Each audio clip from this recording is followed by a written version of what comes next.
Lately, all I'm seeing in the news is how this classic Christmas film or this classic song is very offensive. Oh boy. Now, we always talk about how we probably shouldn't discuss certain subjects at the dinner table, such as politics or gynecology, mainly because of the fact that it's a bit rude to discuss certain things around food and people should be able to digest.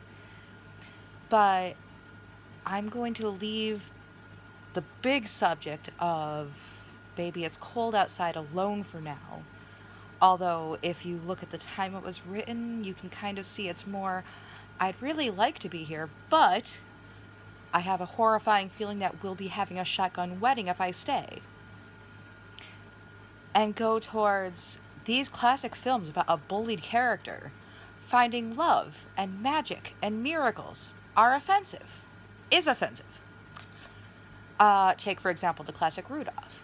And everyone who has ever watched or read Rudolph understands that Rudolph actually had a fantastic revenge.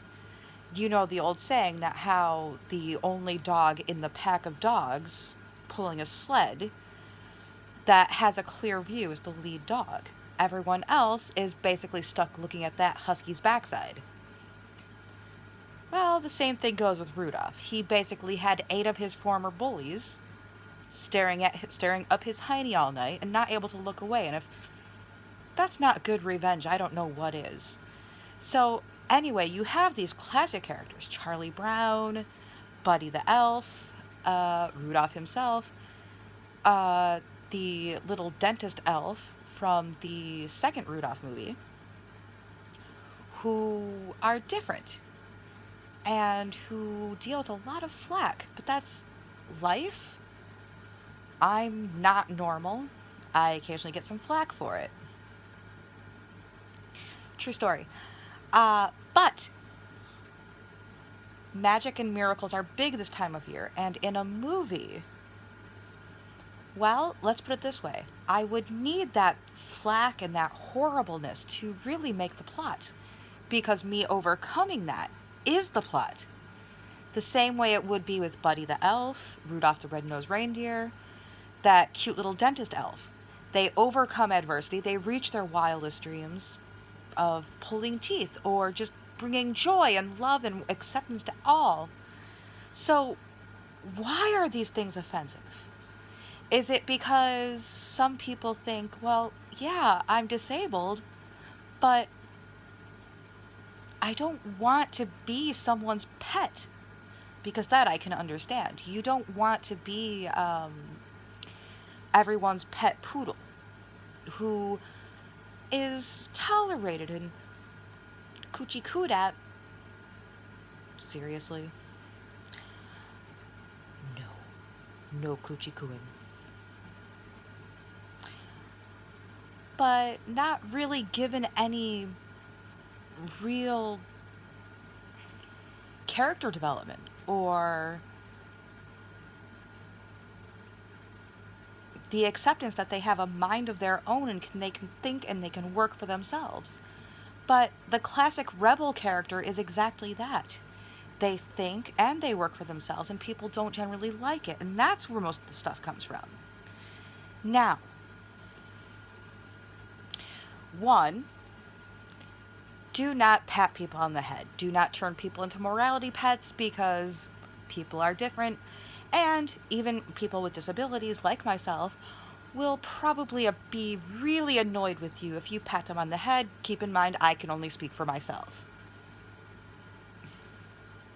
But they can also think for themselves. And sometimes that can cause drama too.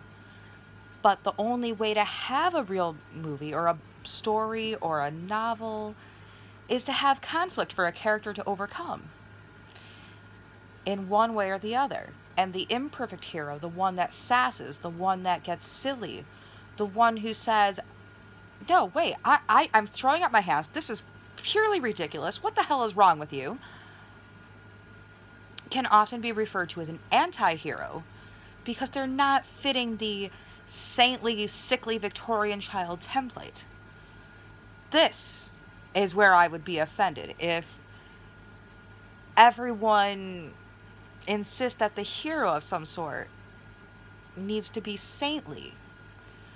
Oh, you poor thing. I know that you're dying of consumption, but, just give us a smile, Tiny Tim.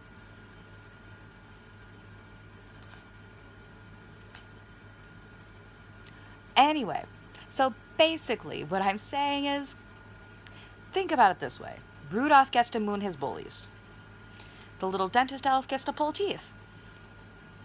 And probably charge whole crap tons of money for it, because I don't know what insurance they have up at the North Pole.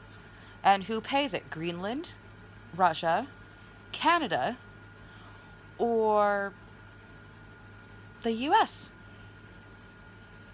Anyone? Oh yeah, and the nation of Finland. I'm forgetting Finland. Sorry, guys. I forget that Lapland in Finland is where Santa is said to come from now. Basically, quit complaining. Find your own magic. Find your own miracles. That's what Christmas is all about. Charlie Brown. And be magic and miracles for someone else. Good night. God bless. And have a blessed Advent season. This week, we're all about hope.